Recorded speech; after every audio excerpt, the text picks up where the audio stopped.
Director James Comey did not recommend her for indictment to the DOJ? You know, interestingly, my own personal theory on this is that I think he wanted to indict her, and I think he feels guilty that he didn't. And I think that's why you got this long, detailed explanation of how dishonest she was.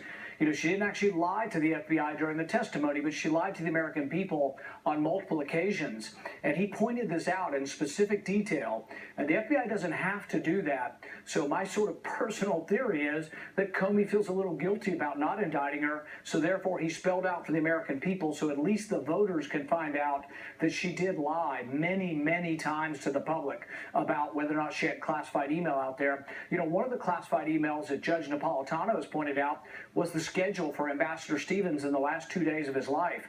You can understand why, you know, Ambassador Stevens wouldn't have wanted the jihadist to know where he was, when he was, and why that was inexcusable that Hillary Clinton would put that out there and not put it in a secure place. Do you think intent mattered? I mean, we had been hearing up until the Comey decision that intent didn't matter. So it didn't really matter if she intended to send the classified or receive classified. It mattered that it actually happened. Apparently, Comey says intent mattered in this case. You know, there's sort of a technical legal detail, but a lot of laws you have to have intent. This particular law, you have to show gross negligence. So you don't have to show intent. You could just be extremely careless. Wasn't she? Yeah, that's right. Wasn't she? That's exactly what Comey said she was, extremely careless. And so for many of us who aren't lawyers but do believe that words mean something, how is extremely careless different than grossly negligent? So yes, I think she did violate the statute, but more importantly, she showed that her convenience was more important than national security, and that to me is inexcusable and goes to a great deal of her judgments that I think show her not fit to be president. Well, you know, you say the term is above the law. Is she above the law? I think often the Clintons appear to be. For example, Bill Clinton made millions of dollars giving speeches that had business before the Secretary of State.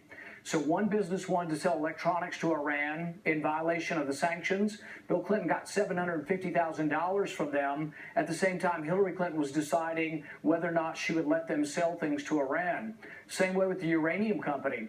Bill Clinton got, I think, $750,000 from a bank that was negotiating the purchase of a North American uranium company.